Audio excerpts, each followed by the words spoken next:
सारी महिमा जलाल आप ही को देते हुए प्रार्थना जिंदा खुदा प्रभु यीशु मसीह आपके सामर्थ्य और जीवित नाम से मांगते हैं, आमीन आमीन। प्रभु को धन्यवाद इस समय के लिए कि परमेश्वर ने एक सुंदर अवसर हमें दिया कि शादी के माहौल में हम परमेश्वर के वचन को सुने, उसकी आराधना, उसकी महिमा करें। और मैं विश्वास रखता हूं कि आज रात परमेश्वर न केवल विपुल से पर परमेश्वर हम सभी से बात करेगा। और मुझे आनंद इस बात का है कि आज जिस व्यक्ति की शादी होने वाली है वो खुद एक पास्टर है। हालेलुया। हाँ, तो पहली बार परमेश्वर ने मुझे भी अवसर दिया और अनुग्रह दिया कि एक परमेश्वर के दास की शादी में मैं आऊं और वचन का प्रचार करूं। तो मुझे बहुत खुशी है क्योंकि आज जिस वचन से परमेश्वर बात करेगा मैं विश्वास रखता हूं तो परमेश्वर के दास के लिए और उसके परिवार के लिए, उसके आने वाले जीवन के लिए प्रभु एक आशीष का कारण करे। आमीन। एक वचन को हम पढ़ेंगे, उसके बाद हम आगे जाएंगे। इफिसियों की पत्री उसका 5 अध्याय, इफिसियों की पत्री उसका 5 अध्याय, और हम वचन पढ़ेंगे 25 से लेकर आगे, 25 से लेकर 29 तक। इफिसियों की पत्री उसका 5 अध्याय और वचन 25 से लेकर 29 तक। अगर हिंदी बाइबल किसी के पास हो तो मुझे मदद कीजिए। हाँ। हे पतियों अपनी अपनी पत्नी से प्रेम करो जैसे मसीह ने कलीसिया से प्रेम किया और अपने आप को उसके लिए दे दिया। अभी वचन में ऐसा लिखा है कि हे पतियों अपनी अपनी पत्नियों से प्रेम करो जैसे किसने किया? किसने किया? मसीह ने किया। जैसे किसने किया? तो एक पति जो है, अभी भाई विपुल जो है उनकी कल शादी होने वाली है, तो वो कल से एक अनीता के पति होंगे। तो वचन में ऐसा लिखा है कि हे पतियों अपनी अपनी पत्नियों से प्रेम करो। पर परमेश्वर केवल प्रेम करने के लिए नहीं कहता। आपको पता है परमेश्वर ये नहीं कहता कि केवल प्रेम करो, पर परमेश्वर ने वचन में आके जाकर ऐसा लिखा है कि जैसे मसीह ने किया। हालेलुया। हमें प्रेम तो करना है, पर कैसे करना है? जगत के जैसा प्रेम नहीं, जैसे जगत के लोग करते हैं वैसा प्रेम नहीं। तो परमेश्वर ने पतियों को प्रेम करने के लिए परमेश्वर ने एक अनुशासन लगाया है और परमेश्वर ने कहा है तुम्हें प्रेम तो करना है अपनी पत्नी पर कैसे? जैसे मसीह ने किया। हालेलुया। फिर एक बार उसी वचन को पढ़ना। हे पतियों अपनी अपनी पत्नी से प्रेम करो, अपनी अपनी पत्नियों से प्रेम करो जैसे मसीह ने भी कलीसिया से प्रेम किया। Hallelujah hallelujah. तो हमें अगर अपनी पत्नी से प्यार करना है तो हमें पहले यह सीखना होगा कि प्रभु यीशु मसीह ने कलीसिया से कैसे प्यार किया। आमीन। समझ में आ रहा है कुछ? हाँ, ऐसा नहीं कि शादी केवल क्रिश्चियन लोग ही करते हैं। शादी तो जगत में सब जगह पर होती है, भले विश्वासी हो अविश्वासी हो, कोई भी धर्म का हो और कोई जात का हो, कोई समाज का हो, हर समाज में शादी की जाती है। हर समाज में ये बंधन है कि पति और पत्नी। पर आपको पता है क्रिश्चियन यानी मसीह जीवन में जो अलग बात है वो क्या है कि मसीह जीवन में प्रभु यीशु मसीह और उसका वचन हमें सिखाता है कि प्यार किस रीति से किया जाता है। आमीन। आपको पता है शादी करना बड़ी बात नहीं है, एक दूसरे के साथ रहना बड़ी बात नहीं है, पर उन बातों को समझना कि जिस कारण परमेश्वर ने हमें बनाया। हालेलुया। अभी क्यों परमेश्वर का वचन ऐसा कहता है कि जैसे मसीह ने कलीसिया पर प्यार किया वैसे तुम अपनी पत्नी से प्यार करो? इसका एक कारण है, मैं आपको बताना चाहता हूं। जब परमेश्वर ने एदन की वाटिका में आदम को बनाया, मेरी ओर देखो, जब परमेश्वर ने छठे दिन आदम को बनाया तब परमेश्वर ने उसे किससे बनाया? नहीं, आदम को कैसे बनाया? मिट्टी से। बोलो कैसे बनाया? मिट्टी से। तो आदम को बनाने के लिए दूसरा शरीर तब नहीं था। परमेश्वर ने खुद मिट्टी ली और उस मिट्टी से एक पुतले को तैयार किया और वचन में लिखा गया है कि अपनी सांस को फूंक दिया। हालेलुया। जब परमेश्वर ने उसमें सांस डाली तो वचन में लिखा है कि आदम जिंदा हो गया। आमीन। तो परमेश्वर ने, बाइबल ऐसा कहता है कि परमेश्वर ने अपने स्वरूप और अपनी समानता में आदम को बनाया। वचन में लिखा गया है उत्पत्ति की पुस्तक में, कैसे बनाया? अपने स्वरूप और अपनी समानता में। तो पता है परमेश्वर आदम से प्यार क्यों करता है? परमेश्वर मनुष्य से प्यार क्यों करता है? क्योंकि मनुष्य किसके समान बनाया गया? परमेश्वर के। बोलो किसके समान? इसलिए परमेश्वर आदम से इतना प्यार करता है कि जब आदम पाप में गिरा तो परमेश्वर ने अपने एक लौते पुत्र को भेज दिया, क्योंकि उसका लहू बहे और उसके लहू के द्वारा हमारे पापों को छुटकारा मिले और फिर एक बार हम अनंतकालिक जीवन तक जाए। आमीन।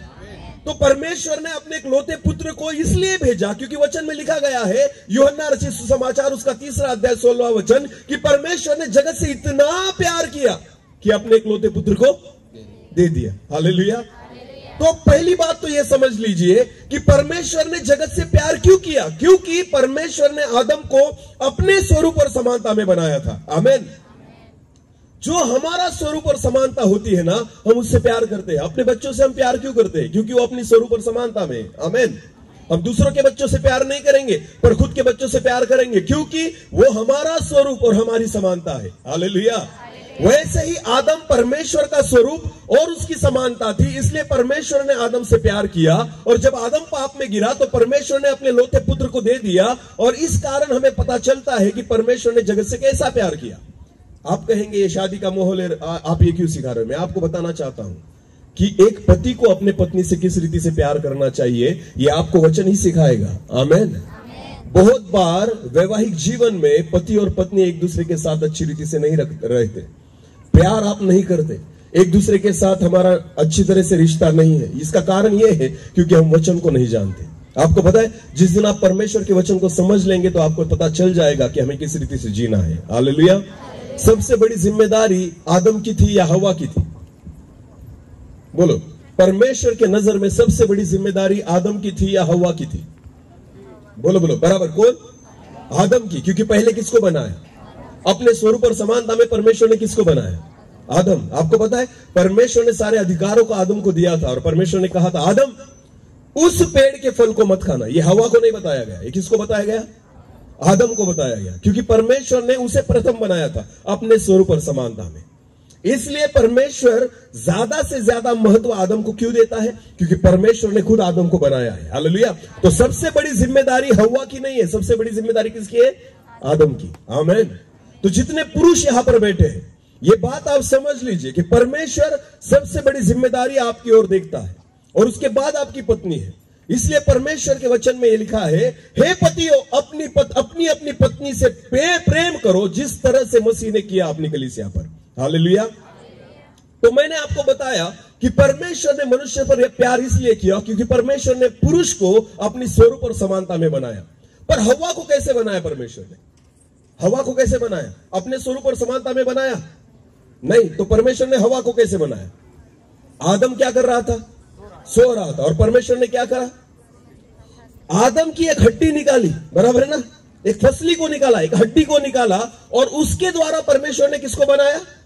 हवा को बनाया। तो आपको पता है, आदम परमेश्वर का स्वरूप है और हवा पुरुष का स्वरूप है। हालेलुया। समझ में आ रहा है? कुछ समझ में आ रहा है? परमेश्वर ने आदम को बनाते वक्त खुद को देखा, पर परमेश्वर ने हवा को बनाते वक्त आदम को देखा। हालेलुया। इसलिए परमेश्वर आदम से इतना प्यार और इतना लगाव क्यों करता है? क्योंकि वो मेरी स्वरूप और समानता है। इसलिए परमेश्वर चाहता है कि आदम हवा से प्यार करे, क्योंकि हवा आपका स्वरूप और समानता है। हालेलुया। क्योंकि आपकी हड्डी में से, पुरुष की हड्डी में से हवा को बनाया गया है। इसलिए परमेश्वर एक बड़ी जिम्मेदारी के साथ एक पुरुष की ओर देखता है कि तुम अपनी पत्नी से इस रीति से प्यार करो जैसे मैंने किया। आमीन। हालेलुया। फिर एक बार उसी वचन को पढ़ेंगे, इफिसियों की पत्री। हे पतियों अपनी अपनी पत्नी से प्रेम करो जैसे मसीह ने भी कलीसिया से प्रेम किया। हालेलुया। हालेलुया। देखो मेरी ओर देखो। अभी हमें जितने भाई यहां पर बैठे हैं जिनकी शादी हो गई है और कल जिनकी होने वाली है और आगे भी होगी, तो आप सबने कान देकर सुनना है कि परमेश्वर कहता है कि हे पतियों अपनी पत्नी से इस रीति से प्रेम करो जैसे मसीह ने अपनी कलीसिया से प्रेम किया। तो अगर हमें अपनी पत्नी पर प्यार करना है मसीह के समान, तो पहले हमें मसीह को पहचानना हुआ कि उसने कैसे प्यार किया। हालेलुया। जब तक आप मसीह को नहीं समझेंगे, प्रभु यीशु मसीह को आप नहीं समझेंगे, उसके प्यार को नहीं समझेंगे, तब तक आप आपकी पत्नी के ऊपर प्यार नहीं कर सकते। हालेलुया। बहुत बार हमें ऐसा लगता है कि नई साड़ी लेकर देना, इसे क्या कहते हैं? प्यार। मैं आपको कहता हूं, छोटे बच्चे हैं हमारे घर में, हम उनको चॉकलेट, अगर उन्होंने चॉकलेट मांगी तो चॉकलेट देंगे, कुरकुरे मांगे तो कुरकुरे देंगे, वेपर्स मांगे तो वेपर्स देंगे, जो मांगे हम उससे देंगे। इसे प्यार कहा जाएगा या नहीं? जो बच्चे मांगे उनको देना, इसे प्यार कहते हैं या नहीं? चलो फिर एक बात, मेरा बच्चा छोटा है, जो कुछ मुझसे मांगे, भले वो चॉकलेट मांगे, कुरकुरे मांगे, बिस्किट्स मांगे, जो कुछ मांगे, जब वो मांगता है और मैं उसे दे देता हूं, इसे प्यार कहा जाएगा या नहीं? जोर से हाँ या नहीं? हाँ, इसे क्या कहेंगे हम? प्यार। पर क्या आपको लगता है ज्यादा कुरकुरे खाने उसके लिए अच्छा है? ज्यादा चॉकलेट खाना उसके लिए अच्छा है? ज्यादा वेपर्स खाना उसके लिए अच्छा है? ज्यादा बिस्किट्स खाना उसके लिए अच्छा है? तो फिर आप कैसे कहेंगे इसे प्यार कहा जाता है? जिस चीजों से उसको हानि होने वाली है, जो चीज है उसके शरीर के लिए हानिकारक है, अगर ज्यादा वो खाएगा तो शायद उसका शरीर बिगड़ जाएगा। पर आप प्यार जिसे कहते हैं ना, तो प्यार के कारण आप उसे वही देते रहते हैं जो उसके लिए हानिकारक है। हालेलुया। बच्चा रोने लगा, मुझे मोबाइल चाहिए, मोबाइल चाहिए, मुझे मोबाइल खेलना, तो हम क्या करते हैं? प्यार के कारण, बोलो प्यार के कारण। मुझे कार्टून नेटवर्क देखना है, तो प्यार के कारण देख ले बेटा। हालेलुया। तो भले वो उसके लिए अच्छा हो या ना हो, फिर भी हम उसको देते हैं। तो मुझे एक बात बताना है कि ये आपका प्यार है, पर आपको पता है परमेश्वर इस रीति से प्यार नहीं करता। परमेश्वर जब प्यार करता है ना, आपको वही बातें देगा जो आपके लिए भलाई की है। आमीन। जो आप मांगोगे परमेश्वर नहीं देता, पर जो आपके लिए भलाई की है ना, वही परमेश्वर देगा। इसे कहते हैं प्यार करना। आमीन। समझ में आ रहा है? सच्चा प्यार वो है जब आप जिस पर प्यार करते हो ना, उसकी भलाई के बारे में सोचे। आमीन। ना कि उसकी इच्छा के बारे में। जरूरी नहीं कि सामने वाला जो इच्छा करेगा वो उसकी भलाई के लिए ही होगा, बिल्कुल नहीं। परमेश्वर वो चीजें आपको कभी नहीं देगा जो आपकी भलाई की नहीं है, भले आप कितना भी रोक कर मांगो, नहीं देगा मेरा प्रभु, क्योंकि वो आपसे क्या करता है? प्यार। बोलो क्या करता है? आपका छोटा बच्चा अगर चाकू मांगे तो आप देंगे? भले रोकर मांगे आप देंगे? क्यों? क्योंकि आपको पता है चाकू लेने से वो खुद का हाथ काट सकता है, खुद को जख्म कर सकता है, तो आप देंगे नहीं। आपको पता है प्यार इसे कहा जाता है जब भले एक चीज कोई मांगता है ना आपसे, भले आप उससे प्यार करते हो, पर अगर वो उसकी भलाई की न हो तो हम उसे नहीं देंगे। आमीन। पर मनुष्य का प्यार वैसा नहीं होता, इसलिए तो परमेश्वर कहता है कैसी प्रीति करो अपनी पत्नी पर जैसे मसीह ने किस पर की? कलीसिया पर की। हालेलुया। जगत का प्यार यह है कि अच्छी साड़ी खरीद कर दे दो, पत्नी भी खुश और पति भी खुश। हमें लगता है हमने क्या किया? प्यार किया। बोलो क्या किया? पत्नी ने अच्छा भोजन पति के लिए बना दिया, बस उसको लगता है हमने पति पर क्या किया? प्यार किया। आपको पता है ये सारी चीजें प्यार को नहीं दर्शाती। हालेलुया। हाँ, इधर देखो, इधर देखो, मेरी ओर देखो। बहुत दूर से आया हूं आपसे बात करने के लिए। आमीन। हाँ, इसलिए वचन की ओर ध्यान देना। हालेलुया। हम प्यार के बारे में सीख रहे हैं कि जो प्यार हमारी भलाई न करे उसे प्यार नहीं कहा जाता, और जिस प्यार में भलाई है ना उसे ही प्यार कहा जाता है। हालेलुया। परमेश्वर का वचन कहता है अपनी पत्नी से उस रीति से प्यार करो जैसे मसीह ने किस पर प्यार किया? कलीसिया पर। आपको पता है प्रभु यीशु मसीह ने कलीसिया पर कैसे प्यार किया? कलीसिया यानी जितने लोग विश्वास रखते हैं प्रभु यीशु मसीह पर, वो सारी कलीसिया है। मुझे एक बात बताइए, जब प्रभु यीशु मसीह ने आपको चुना तो कुछ शर्त रखी थी? हमसे कुछ शर्त रखी थी कि जब तक तू पूरी बाइबल नहीं पढ़ेगा मैं तुझे तेरा स्वीकार नहीं करूंगा। ऐसा बोला था प्रभु ने? नहीं। प्रभु यीशु मसीह ने ऐसा बोला था कि जब तक तेरे द्वारा कुछ चिन्ह चमत्कार नहीं होंगे मैं तेरा स्वीकार नहीं करूंगा। ऐसा बोला था? नहीं। इसका मतलब क्या है पता है आपको? कलीसिया पे प्रभु यीशु मसीह ने इस रीति से प्यार किया जैसे हम थे। समझ में आ रहा है? जिस परिस्थिति में हम थे उस परिस्थिति में प्रभु यीशु मसीह ने हमारा स्वीकार किया है। आमीन। इसे कहते हैं मसीह का प्यार। हालेलुया। तब जब एक व्यक्ति जब शादी करता है ना, अभी भाई विपुल जो है उनको नहीं पता कि बहन अनीता कैसी है, उसका स्वभाव कैसा है। हाँ, भले थोड़ी बातचीत हुई होगी, फोन पर बातचीत हुई होगी, पर इसका मतलब ऐसा नहीं कि सब समझ लिया, सब समझ लिया, ऐसा होता नहीं। तो मेरा कहने का मतलब यह है कि जब अनीता इस घर में आएगी ना, तो जैसी है उसकी परिस्थिति जैसी है उसकी समझ जैसी है, उसकी आत्मिकता जैसी। अगर भाई विपुल सेवक है, पास्टर है, तो शायद उनकी आत्मिक वृद्धि ज्यादा होगी, उनकी आत्मिक समझ ज्यादा होगी, वो प्रभु में प्रार्थना ज्यादा करते होंगे, वो वचन को और ज्यादा समझते होंगे। पर जब बहन अनीता उनके घर में आएगी, शायद उसकी आत्मिक परिस्थिति शायद कमजोर हो, पर आपको पता है आपको उससे उसी रीति से प्यार करना है जैसे मसीह ने कलीसिया से किया। जिस रीति से कलीसिया थी उसने स्वीकार कर लिया। आमेन, आमेन। हाँ, हम जिस पाप में थे, हम जिस परिस्थिति में थे, हम जिस दुर्बलता में थे, हमारे जीवन में जितनी कमियां थी, उन कमियों के साथ मेरे प्रभु यीशु मसीह ने हमारा स्वीकार किया है। हालेलुया। तो जब आप आपकी पत्नी का स्वीकार करते हो तो उसको उसकी कमियों के साथ स्वीकारो। आमेन। भले आप ऊंचे हो सकते हो, भले आप ज्ञानी हो सकते हो, भले आप बलवंत हो सकते हो, भले आपके पास नौकरी हो, भले आपके पास पैसा हो, भले आपके पास प्रतिष्ठा हो, और आपकी पत्नी के पास ये कोई चीजें नहीं है, पर फिर भी जब आप उसका स्वीकार करो ना, तो उसी रीति से करना जैसे मसीह ने कलीसिया का किया था। हालेलुया। मसीह पवित्र था, मसीह सामर्थ्य था, मसीह के पास सारे अधिकार थे, और कलीसिया पाप में थी, कलीसिया कमजोर थी, कलीसिया में कुछ भी नहीं था, फिर भी प्रभु यीशु मसीह ने कलीसिया को जैसे थे वैसे स्वीकार किया। आमेन। तो हे पतियों, अपनी अपनी पत्नी पर ऐसे ही प्रेम करना जैसे मसीह ने कलीसिया पर किया। हालेलुया। ये दूसरी बात, ये पहली बात। दूसरी बात ये है कि 26 वचन पढ़े आगे, कि उसको वचन के द्वारा, जब प्रभु यीशु मसीह ने कलीसिया का स्वीकार किया तो जैसे थे वैसे स्वीकार किया, पर वैसे ही नहीं रहने दिया। हालेलुया। हालेलुया। समझ में आ रहा है कुछ? प्रभु यीशु मसीह ने जब आपका और मेरा स्वीकार किया ना, भले हम अपनी कमियों में थे, प्रभु यीशु मसीह ने जैसे थे वैसे स्वीकार किया, पर उसके बाद उसने क्या किया? फिर एक बार पढ़े वही वचन, कि उसको वचन के द्वारा, उस कलीसिया को स्वीकार करने के बाद उसको वचन के द्वारा जल के स्नान से शुद्ध करके पवित्र बनाए। हालेलुया। तो अशुद्धता में स्वीकार किया था, पर कहां तक लेकर गया? पवित्रता में। बोलो, कहां तक लेकर गया? आमीन। कमियों के साथ स्वीकार किया था, पर कमियों को दूर कर कर भरपूरी की तरफ लेकर गया। हालेलुया। हे भाइयों, जब आपकी पत्नी को आप स्वीकार करते हो ना, भले उसके जीवन में कमतरताएं हो, भले उसके जीवन में कमियां हो, पर आपको पता है, कमियों को मत दिखाइए, पर उसको आप सपोर्ट कीजिए, उसे सहायता कीजिए, उससे आप बातचीत कीजिए, उसके लिए प्रार्थना कीजिए, आप उसको लेकर चले कि वो आपकी लेवल तक बढ़ जाए। हालेलुया। हालेलुया।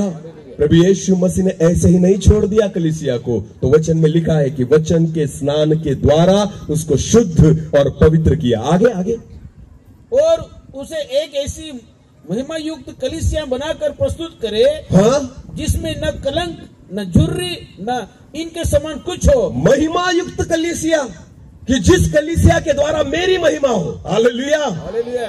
एक ऐसी कलीसिया प्रभु यीशु मसीह ने बनाई कि जिस कलीसिया को देखकर महिमा किसके नाम की होती है? यीशु के। बोलो, किसके नाम की होती है? हाँ, ये पतियों की एक जिम्मेदारी है कि आपकी पत्नी को आप उस रीति से संभाले, उस रीति से संवारे, उस रीति से बढ़ाए कि जब आपकी पत्नी बाहर जाए, कलीसिया में जाए, तो उसके जीवन के द्वारा एक पति की महिमा हो। आमेन। हालेलुया। सारे लोग कहने पाए कि ये उस व्यक्ति की पत्नी है। हालेलुया। नीति वचन में बहुत अच्छा लिखा गया है। एक वचन पढ़ेंगे शायद, नीति वचन निकालो, नीति वचन,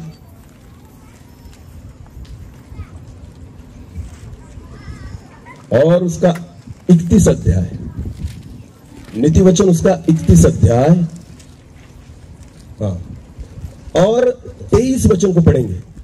31 लास्ट अध्याय, आखिरी अध्याय। उसके हाथों का फल उसे दो। 23 हाँ। नगर के प्रवेश द्वार की सभा में, नगर के प्रवेश द्वार की सभा में, जब उसका पति देश के प्राचीनों के साथ बैठता है तो सम्मान पाता है। किसका पति? उस सद्गुणी स्त्री का पति। हालेलुया। अगर एक पत्नी सद्गुणी हो ना, तो आपके पति को सम्मान मिलता है। बोलो, क्या मिलता है? सम्मान। और आपकी पत्नी को आपको वहां तक उठाना होगा, वहां तक लेकर जाना होगा कि जब वो बाहर जाए, जब वो कलीसिया में जाए, जब वो अपने समाज में जाए, तो वहां जाने के बाद आपके नाम को ऊंचा उठाए। हालेलुया। ये मसीह की जिम्मेदारी थी, इसलिए उसने कलीसिया को वचनों से शुद्ध किया, आत्मा से भर दिया और इस रीति से तैयार किया कि प्रभु यीशु मसीह के नाम की महिमा हो। Hallelujah, hallelujah. तो भाइयों, पतियों, ये तुम्हारी जिम्मेदारी है कि आप आपकी पत्नी, पर ये कब होगा आपको पता है? ये कब होगा? ये हर एक व्यक्ति के लिए पॉसिबल नहीं है। ये उनके लिए पॉसिबल है जो मसीह को जानते हैं। जो किसको जानते हैं? हम मसीह को, भले हम मसीह है फिर भी मसीह को नहीं पहचानते, भले हम मसीह है फिर भी उसके अनुसार नहीं जीना जीते। आपको पता है, हर एक क्रिश्चियन परिवार में एक व्यवस्था होनी चाहिए और वो व्यवस्था वचन के अनुसार होनी चाहिए। एक वचन को पढ़ेंगे हम, कुरिन्थियों की पत्री, पहले कुरिन्थियों की पत्री उसका 11वां अध्याय और वचन 3 को हम पढ़ेंगे। पहले कुरिन्थियों की पत्री उसका 11वां अध्याय वचन 3। परंतु मैं चाहता हूं कि, अभी ध्यान देकर सुनना, एक व्यवस्था कैसी है क्रिश्चियन जीवन में। हाँ, ध्यान देकर सुनना। फिर एक बार, परंतु मैं चाहता हूं कि तुम ये जान लो कि प्रत्येक पुरुष का सिर मसीह है। प्रत्येक पुरुष का सिर कौन है? मसीह। प्रत्येक बोला है, क्या लिखा है वहां पर? प्रत्येक पुरुष। Hallelujah, hallelujah. हाँ, केवल सेवकों के बारे में नहीं लिखा गया है, केवल पास्टरों के बारे में नहीं लिखा गया है, जितने कलीसिया में विश्वासी पुरुष है, आमेन, हाँ, जिनका बपतिस्मा हुआ है, जो खुद को मसीही कहते हैं, जो खुद को क्रिश्चियन कहते हैं, वचन में लिखा गया है प्रत्येक पुरुष का सिर कौन है? मसीह, प्रभु यीशु मसीह। Hallelujah, hallelujah. सिर किसे कहते हैं? ये जो है ना, ये भाग, इसे क्या कहते हैं? सिर। सिर में क्या होता है? दिमाग। बोलो, क्या होता है? पूरे शरीर को कौन चलाता है? पूरे शरीर को कौन चलाता है? हाथ में क्या करना चाहिए, कौन डिसाइड करेगा? दिमाग। हालेलुया। सिर बहुत महत्वपूर्ण है। आपको पता है, बिना हाथ के मनुष्य रह सकता है, बिना पैर के मनुष्य रह सकता है, बिना आंखों के मनुष्य रह सकता है, पर बिना सिर के नहीं। ये सिर जो है ना, ये बहुत महत्वपूर्ण है। ये सिर ही शरीर को नियंत्रित करता है कि खून को कितना बहाव चाहिए, खून कैसे बहना चाहिए, यहां से लेकर यहां तक खून का बहाव किस रीति से चाहिए। इतना ही नहीं, जब आप खाना खाते हो ना, भले हमने मटन खाया हो, चिकन खाया हो, कुछ भी खाया हो, हम दबा के खा लेते हैं, और उसके बाद टेंशन में कौन आता है पता है आपको? हाँ? जब आपने ज्यादा खाना खा लिया तो टेंशन कौन लेता है? पेट नहीं लेता, कौन लेता है? दिमाग। बोलो, कौन लेता है? आपने देखा होगा, जब आप पेट भरकर खाना खाते हो तो नींद आती है नहीं? आती है या नहीं? अगर पेट भरकर खाना खाया तो हमें हम ऊँघने लग जाते हैं, हमें नींद आने लग जाती है। इसका कारण पता है आपको क्या है? जब हम खाना खाते हैं पेट भरकर, तो पेट जो है ना, उसको टेंशन नहीं रहता खाना कैसे पचाना है, टेंशन किसको रहता है? दिमाग को। हालेलुया। तो जब हम खाना नहीं, ये हंसो मत, ये जो है ना, ये प्रैक्टिकली है, ये मेडिसिनल में आपको बता रहा हूं, वैज्ञानिक कारण बता रहा हूं कि जब आपके पेट में खाना जाता है तो दिमाग जो है ना, उसका सारा चित्त, उसका सारा मन, उसका सारा फोकस उस खाने की ओर आ जाता है कि अभी इस खाने को कैसे पचाऊं। इसने खा तो लिया मटन, इसने खा तो ली हड्डी, इसने खा तो लिया सारा कुछ, इतना 4-5 सारे आइटम खा तो लिए उसने शादी में आकर, पर अभी इसे पचाना कैसे? सारा जो है ना, दिमाग का फोकस कहां निकल जाता है? पेट की ओर। इसलिए हमें नींद आने लग जाती है। बोलो, इसलिए हमें क्या आने लग जाती है? फिर आप पढ़ नहीं सकते, फिर आप गाड़ी चला नहीं सकते, फिर आप कुछ काम नहीं कर सकते, क्योंकि दिमाग का पूरा चित्त जो है वो कहां पर निकल जाता है? पेट की ओर, क्योंकि उसको उस अन्न को पचाना है। एक वैज्ञानिक कारण है। Hallelujah, hallelujah. तो भले खाया गया मुंह से है और गया पेट में है, फिर भी चिंता दिमाग को है। इसलिए दिमाग जो होता है, सिर जो होता है ना, मनुष्य के शरीर का एक महत्वपूर्ण अंग है। और वचन में लिखा गया है कि एक मसीही व्यक्ति जो है, विश्वासी व्यक्ति जो है, उसका सिर कौन है? यीशु। बोलो, कौन है? यीशु मसीह। Hallelujah, hallelujah. इसका मतलब आप किस रीति से चलने चाहिए? किसके अनुसार चलने चाहिए? जैसे कौन कहेगा? यीशु। बोलो, कौन कहेगा? क्योंकि पुरुषों, हे भाइयों, तुम्हारा सिर कौन है? यीशु। बोलो, कौन है? वचन फिर एक बार पढ़ना पास्टर जी, वही वचन। परंतु मैं चाहता हूँ कि तुम यह जान लो, जितने भाई यहाँ पर बैठे हैं, जितने पुरुष यहाँ पर बैठे, तुम ये जान लो कि प्रत्येक पुरुष जितने भी चर्च में जाते हैं, प्रत्येक पुरुष का सिर मसीह है। यानी तुम अपने दिमाग से नहीं चलोगे, किसके दिमाग से चलोगे? हाँ, क्योंकि तुम्हारा सिर कौन है? मसीह। हालेलुया। तुम अपनी इच्छा से नहीं चल सकते, तुम किसकी इच्छा से चलोगे? यीशु मसीह, क्योंकि तुम्हारा सिर कौन है? मसीह। आमीन। हाँ, अगर तुम पाप करते हो इसका मतलब तुम्हारा सिर मसीह नहीं है। अगर तुम दारू पीते हो तुम्हारा सिर मसीह नहीं है। अगर तुम तंबाकू खाते हो तुम्हारा सिर मसीह नहीं है। अगर तुम्हारा सिर मसीह होता तो तुम गलत बात नहीं खाते। अगर तुम्हारा सिर मसीह होता तो तुम गलत चीज नहीं पीते। अगर तुम्हारा सिर मसीह है तो तुम गालियां नहीं दोगे। अगर तुम्हारा सिर मसीह है तो गलत बातें तुम नहीं करोगे। इसका मतलब हमारी व्यवहार के द्वारा पता चल जाता है कि हमारा सिर कौन है। हालेलुया। वचन चाहता है कि तुम्हारा सिर कौन होना चाहिए? मसीह। आमीन। तो जैसे मसीह बात करता है, जैसे वो प्यार करता है, जैसे उसमें दया है, जैसे उसमें क्षमा है, जिस रीति से उसमें ज्ञान है, वो सारी चीजें हमारे जीवन में दिखनी चाहिए। Hallelujah, hallelujah. ये व्यवस्था है। आमीन। तो हे भाइयों, तुम्हारा सिर मसीह होना चाहिए। हालेलुया। भाई विपुल जो परमेश्वर के दास है, मैं विश्वास रखता हूं बहुत अच्छी बात है कि वो परमेश्वर के दास है, और परमेश्वर के दास के लिए भी, और एक पति होने के नाते भी, और एक पुरुष होने के नाते भी, उनका सिर कौन होना चाहिए? मसीह। तो जब वो विचार करेंगे तो किसके विचार से करेंगे? मसीह के। किसकी इच्छा के अनुसार करेंगे? जो उसको अच्छा लगता है, जो उसको अच्छा नहीं लगता, सारी चीजें उसके अनुसार चलेगी। इसे कहते हैं सिर मसीह होना। आमीन। आगे पढ़ो। और स्त्री का सिर पुरुष है। और स्त्री बहनों इधर देखो, वचन में लिखा गया है स्त्री का सिर कौन है? पुरुष। हालेलुया। तुम्हारा खुद का सिर नहीं है, तुम्हारा सिर कौन है? पुरुष। बोलो कौन है? हाँ, तो खुद के हिसाब से नहीं चलो। किसके हिसाब से चलो? पति के। बोलो किसके? पति के। क्योंकि वचन में लिखा गया है स्त्री का पुरुष, स्त्री का मस्तक कौन है? स्त्री का सिर कौन है? पुरुष। हालेलुया। तो अगर आप मसीही परिवार में हो और आपका पति अगर धर्मी है, जो परमेश्वर का भय मानने वाला है, तो आप उसे मत सिखाओ, वो जैसे चलेगा आप उसके साथ चलो। आमीन। सारा ने कभी अपनी बुद्धि को तकलीफ नहीं दी। हालेलुया। सारा ने कभी अपनी योजनाओं को आगे नहीं किया। सारा किसके पीछे चल रही थी? सारा किसके पीछे चल रही थी? अब्राहम की। बोलो किसके पीछे? क्योंकि उसको भरोसा था। अब्राहम किसके पीछे चल रहा है? अब्राहम किसके पीछे चल रहा है? यही होना चाहिए एक विश्वासी परिवार में, कि एक पुरुष वो परमेश्वर के पीछे चलने वाला होना चाहिए, और एक स्त्री अपने पुरुष के पीछे चलने वाली होनी चाहिए। Hallelujah, hallelujah. पर ये तभी संभव होगा जब पुरुष किसके पीछे चले? प्रभु के पीछे। बोलो किसके पीछे? वरना तुम उन दो सिंगों वालों के पीछे अगर चलोगे, शैतान के पीछे, तो दोनों गड्ढे में जाओगे। हालेलुया। तो सबसे बड़ी जिम्मेदारी तुम्हारी है, क्योंकि तुम्हारे परिवार का ड्राइवर तुम हो। हालेलुया। हाँ, जितने पुरुष यहाँ पर बैठे हैं ना, सोच लेना, अगर आज तुम्हारे परिवार में तकलीफ है, तुम्हारे घर में अशांतता है, आज तुम्हारे बच्चे अगर दारू पीते हैं, अगर तुम्हारे घर में आज बीवी और पति पत्नी का अगर एक दूसरे के साथ अच्छे रिश्ते नहीं है, तो इसके लिए जिम्मेदार पहले तुम हो, क्योंकि स्टीयरिंग परमेश्वर ने तुम्हारे परिवार की तुम्हारे हाथों में देकर रखी है। हालेलुया। सारे अधिकार परमेश्वर ने तुम्हारे हाथों में देकर रखे हैं।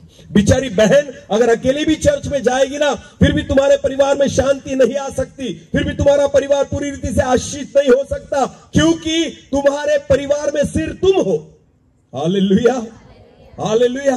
तो पति की एक बहुत बड़ी जिम्मेदारी है। अगर पति योग्य रीति से रहा तो मैं विश्वास के साथ कहता हूं पूरा परिवार आशीषित होता है। आमीन, आमीन। ये व्यवस्था है जो क्रिश्चियन परिवार में होनी चाहिए। अगर नहीं रही तो मैं आपको कहना चाहता हूं, भले आपके पास पैसे हो, भले आपके पास बड़ा बंगला हो, गाड़ी हो, सब कुछ हो, फिर भी शांति, आनंद और प्यार आपके परिवार में नहीं रह सकता, क्योंकि वचन की व्यवस्था आपके जीवन में नहीं है। समझ में आ रहा है कुछ? तो भाइयों, तुम्हारा सिर कौन है? बोलो बोलो बोलो बोलो, कौन है? मसीह। आमीन। तो किसका सुनना चाहिए तुमने? हाँ, किसकी आवाज को सुनना चाहिए तुमने? मसीह की। हालेलुया। सबसे बड़ी तकलीफ तो यह है कि हर मीटिंग में देखो ज्यादा से संख्या में कौन रहेगी? बहनें। और मसीह और सर कौन है? सर घर पर रख के आई है। सर घर पर रख के आई है।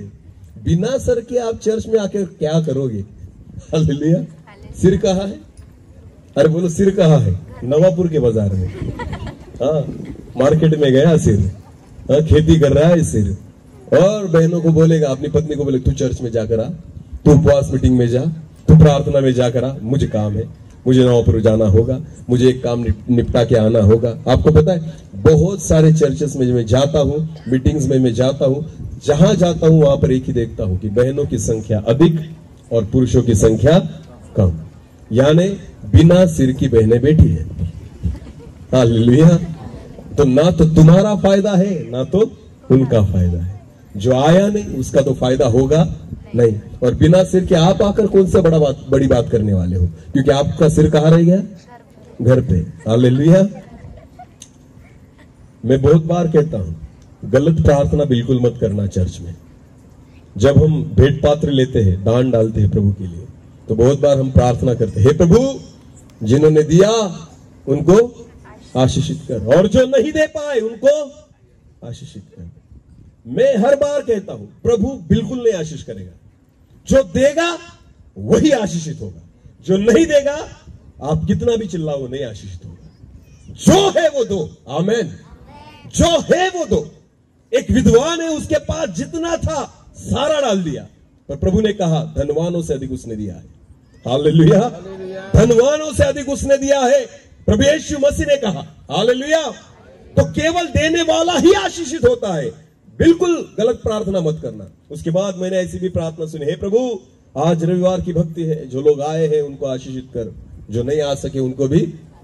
बिल्कुल नहीं करेगा प्रभु। बिल्कुल जो आएगा वही आशीषित होगा, जो नहीं आएगा बिल्कुल नहीं होगा। गलत प्रार्थना परमेश्वर सुनता नहीं। बिना सिर के मत घूमो। हालेलुया। बिना सिर के मत घूमो, सिर को साथ में लेकर आना। आमेन।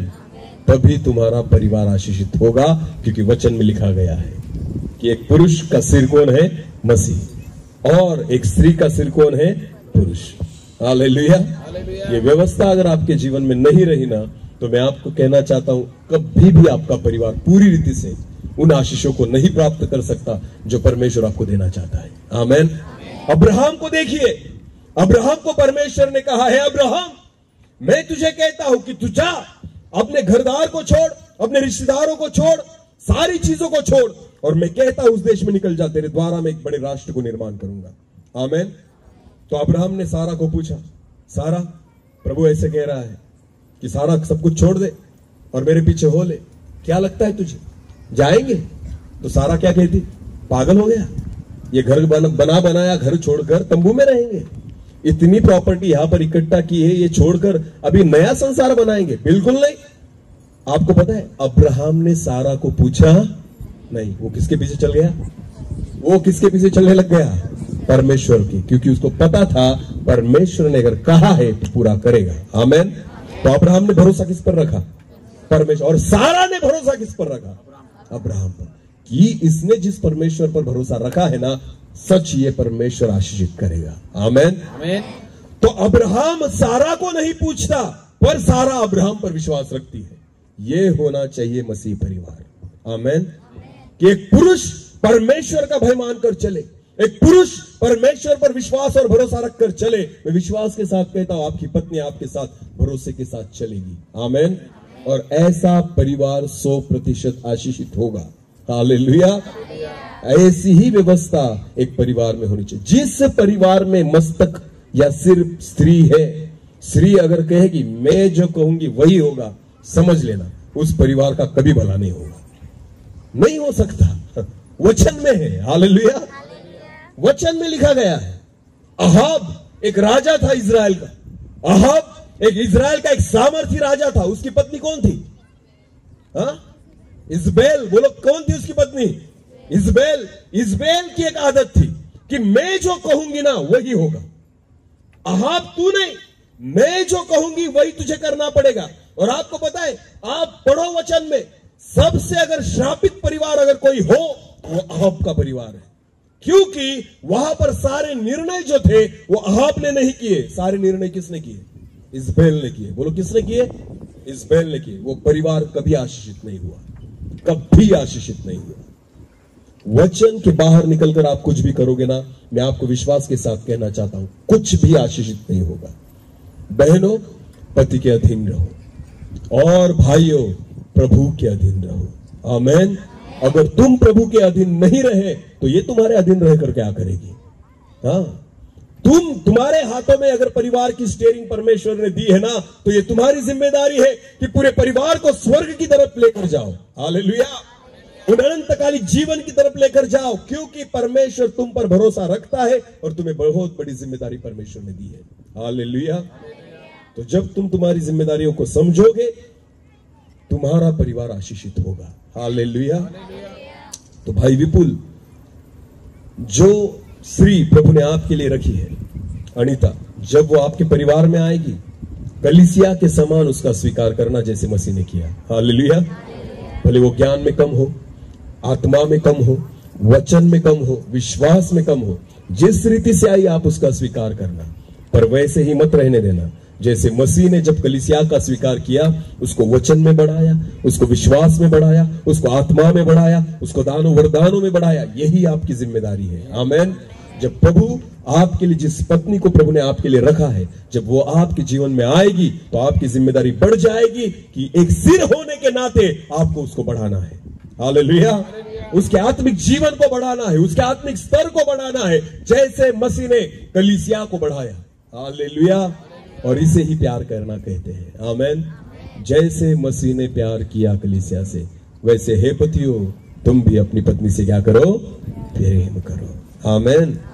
तो केवल साड़ी नहीं लेकर देना ये प्यार नहीं है, केवल सोने के जेवरात लेकर देना ये प्यार। और बहनों, इसे प्यार मत समझो, इसे प्यार नहीं कहते। हाँ, तुम भी खुश हो जाती हो, अच्छी साड़ी लेकर आया, अच्छे गहने दिला दे, क्या लगता है आपको? इसको प्यार कहते हैं। अरे जब मरोगे ना, पहले वही सोना निकालेगा। अगर तुम पहले मरी ना, तो पहला सोना कौन निकालेगा? हाँ, वो बेटी को कहेगा, बेटा जा गले में से मंगलसूत्र। ये प्यार है, ये प्यार है जिसे तुम प्यार कहती हो कि हाँ, मेरा पति मुझसे इतना प्यार करता है कि 5 तोले का मंगलसूत्र मुझे लेकर दिया, मरने के बाद पहले वही निकालेगा। हाँ, अगर प्यार करता है तो जाने दे कब्र में 5 तोला, जाने देगा? सच बोल रहा हूं, इसलिए शांत हो गई अब सब। हाँ, ये सत्य है। हालेलुया। प्यार इसे नहीं कहते। हाँ, वो सोना निकल जाएगा, अच्छे अच्छे सारी वस्तुएं निकल जाएगी। मैं आपको कहना चाहता हूं, प्यार अंत तक रहता है। हालेलुया। भले परिस्थिति बदले, भले कुछ भी बदले, पर प्यार कभी बदलता नहीं। आमेन। हालेलुया। हर रोज मेरा प्रभु मुझसे प्यार करता है। मैं रोज अलग होता हूं, रोज मेरे जीवन में अलग बातें होती है, रोज मेरी गलतियां भी अलग होती है, फिर भी मेरा प्रभु रोज मुझसे क्या करता है? प्यार। इसे कहते हैं प्यार। आमेन। हाँ, मैं बदलता हूं, पर मेरा प्रभु कभी बदलता नहीं, फिर भी वो मुझसे क्या करता है? प्यार। इसे कहते हैं प्यार। आमेन। हमारा प्यार परिस्थिति के अनुसार बदलता है। इसलिए हम जब शादी के दिन जब शपथ लेते हैं ना, तो क्या शपथ लेते हैं? सुख में और बीमारी और गरीबी और समझ में आ रहा है ना?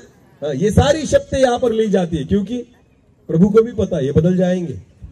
हाँ, अमीरी में प्यार करेंगे, गरीबी में नहीं। हाँ, जब अच्छे हैं, तंदुरुस्त है, प्यार करेंगे, पर शायद बीमारी में नहीं। इसलिए शपथ ली जाती है, देनी पड़ती है। प्यार परिस्थिति रूप बदलता नहीं, जो सच्चा प्यार है, जो मसीह ने हम पर किया। हालेलुया। जो प्रभु यीशु मसीह ने प्यार किया, वो कभी बदलता नहीं। वो कल भी वैसे था, आज भी है और हर समय वैसे ही रहेगा। आमेन। इसलिए वचन में लिखा गया है, हे पतियों, अपनी अपनी पत्नी पर इस रीति से प्यार करो जैसे मसीह ने अपनी कलीसिया से किया। हालेलुया। हालेलुया। तो करो, मसीह को समझो, प्रभु यीशु मसीह को सिर बनाओ। भाइयों, बहुत तकलीफ है हमारे जीवन में। मैं आपको कहना चाहता हूं, ये बेचारी उपवास भी करती है, ये प्रार्थना भी करती है, गीत भी गाती है। हमें आज का दिन यहोवा ने बनाया भी बोलने को बोला ना तो हमें पुस्तक लगती है। फिर भी इधर उधर हो जाते हैं हम। क्यों? क्योंकि हमारा रिश्ता ही नहीं प्रभु से। हम प्रभु यीशु मसीह को अपने करीब से जानते ही नहीं, क्योंकि हमारे पास काम है। हाँ प्रभु मुझे काम है, खेत में जाना पड़ता है, थक गया था, प्रार्थना में नहीं आ सका।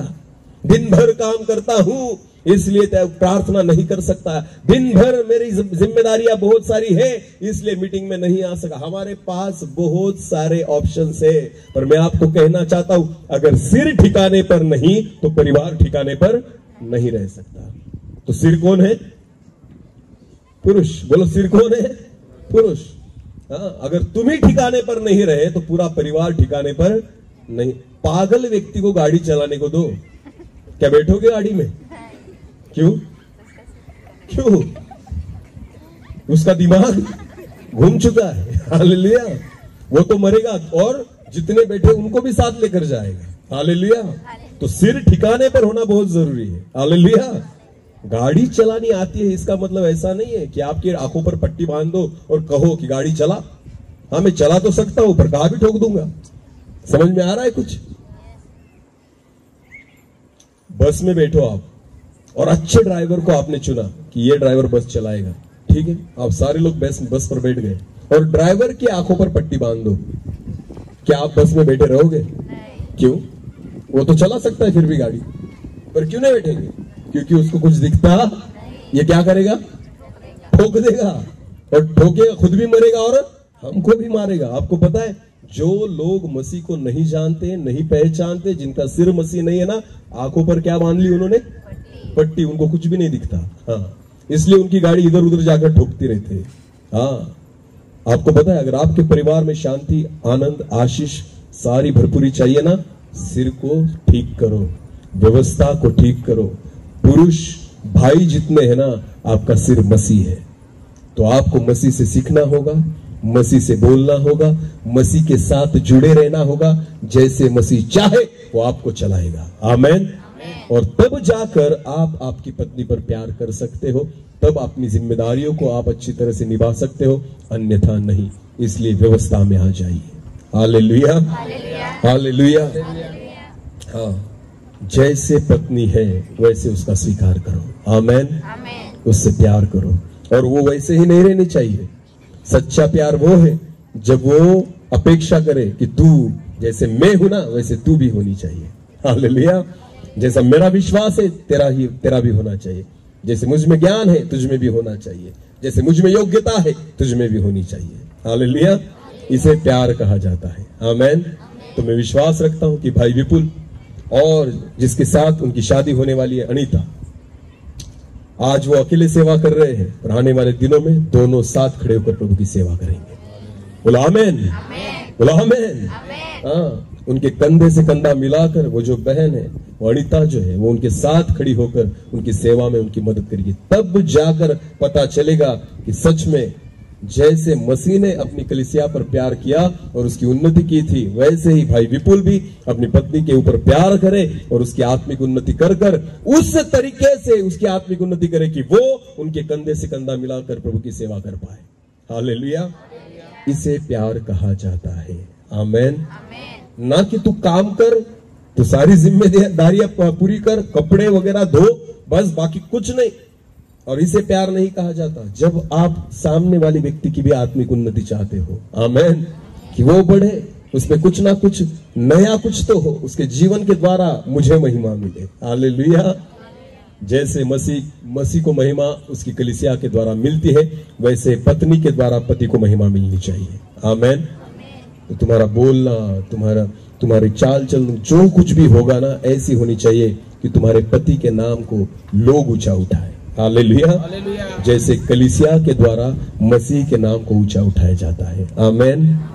फिर एक बार, आखिरी बार हम उस वचन को पढ़ लेंगे, इफिसियों की पत्री उसका 5 अध्याय वचन 25 से लेकर आगे। हे पतियों, अपनी अपनी पत्नी से प्रेम करो, जैसा मसीह ने भी कलीसिया से प्रेम किया और अपने आप को उसके लिए दे दिया। अपने आप को उसके लिए दे दिया, कि उसको वचन के द्वारा जल के स्नान से शुद्ध करके पवित्र बनाए और उसे एक ऐसी महिमा युक्त कलीसिया बनाकर प्रस्तुत करे जिसमें न कलंक न झुर्री न इनके समान कुछ हो वरन पवित्र और निर्दोष हो। Praise the Lord, hallelujah.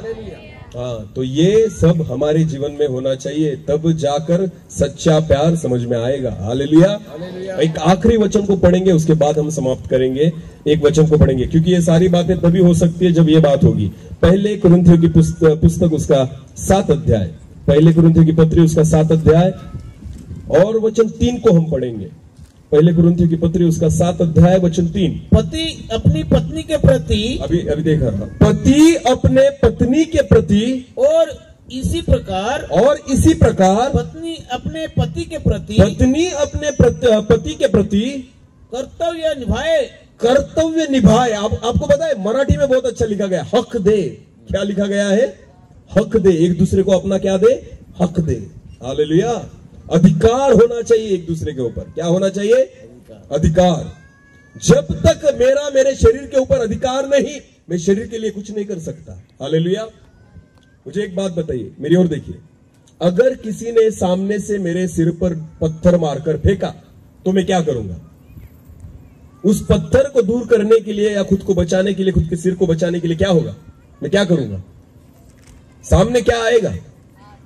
मेरा उसे बचाने के लिए सामने क्या आएगा? पत्थर किसको लगने वाला है? सिर को। फिर भी बचा कौन रहा है? हाथ। हालेलुया। इसे कहते हैं एक दूसरे पर हक होना। आमीन। भले यहां पर लगेगा पर बचाना कौन चाहता है? हाथ। सिर को होने वाली जख्म न होनी चाहिए, इसलिए हाथ आगे आता है। वैसे ही पति और पत्नी का रिश्ता है। आमीन। भले अगर मेरे जीवन में कुछ कमतरताएं है ना, तो आपने एक दूसरे को इस रीति से सपोर्ट करना चाहिए। हालेलुया। पैरों में कांटा चुभ गया तो कौन निकालता है? पैर निकालता है खुद? कौन निकालता है? हाथ। तो जो हमारा काम है, सिर सारे शरीर को चलाता है, पर जब उसको खुद को बचाना होता है ना, तो वो खुद नहीं बचा सकता, तो उसको किसकी जरूरत पड़ती है? हाथ की। हालेलुया। यही रिश्ता है। आमीन।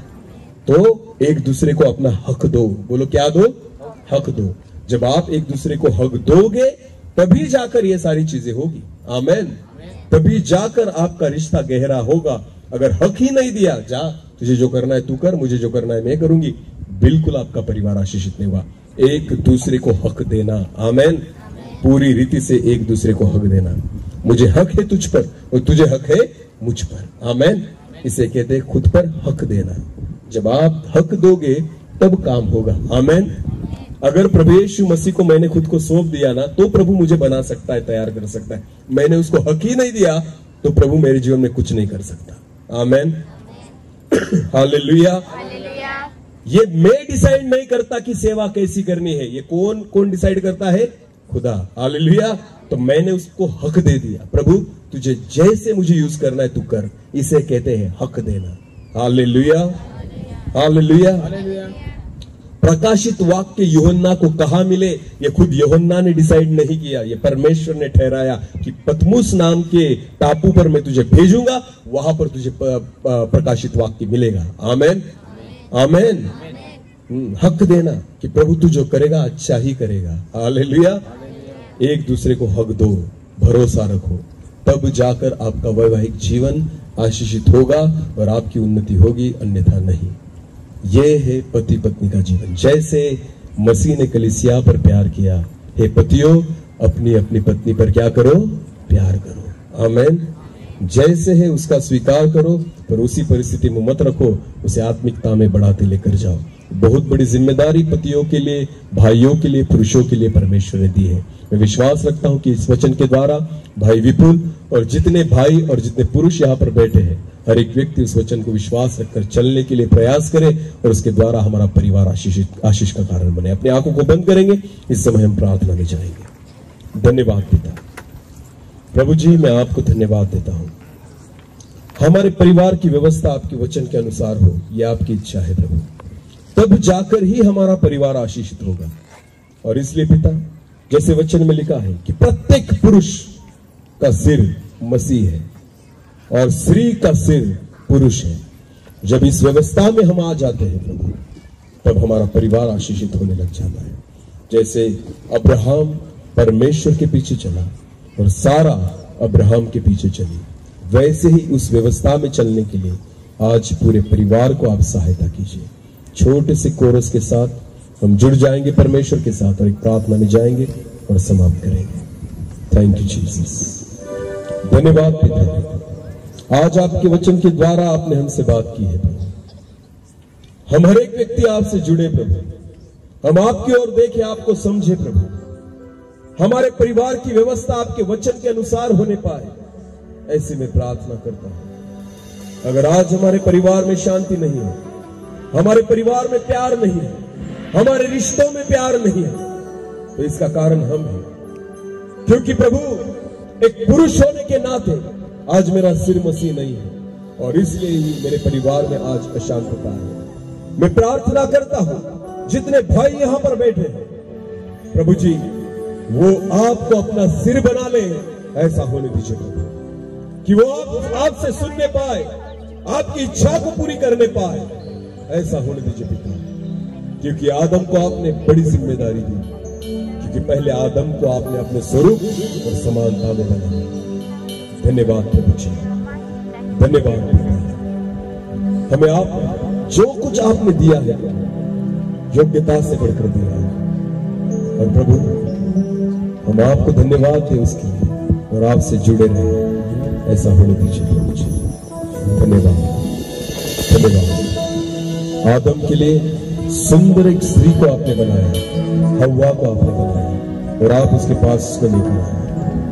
हमें एक बहुत अच्छा परिवार आपने दिया है, पर बहुत बार हम ये भूल जाते हैं, सारी उत्तम आशीष आपने ऑलरेडी हमको देकर रखी है, पर हमारी ही गलतियों के कारण हम उस आशीषों को प्राप्त नहीं कर पाते। फिर एक बार हम आपकी ओर आए, हम आपको अपना सिर बनाए, ऐसा होने दीजिए। धन्यवाद। Thank you, Jesus.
धन्यवाद पिता।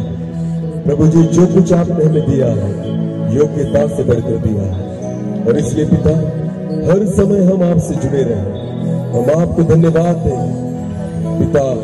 जैसे वचन में लिखा गया, मैं प्रार्थना करता हूं जैसे आपने आपकी कलीसिया के ऊपर प्यार किया, वैसे ही भाई विपुल अपनी होने वाली पत्नी अनीता के ऊपर प्यार करें। और प्रभु जी, जैसे आपकी कलीसिया को आपने बढ़ाया, उन्नत किया कि वो कलीसिया आपको महिमा देने पाए, वैसे ही बहन अनीता जब इस परिवार में आए, उसका जीवन इस रीति से बढ़े, वो आत्मिकता में इस रीति से बढ़े कि उसके जीवन के द्वारा भाई विपुल को महिमा मिलने पाए। ऐसा होने दीजिए प्रभु।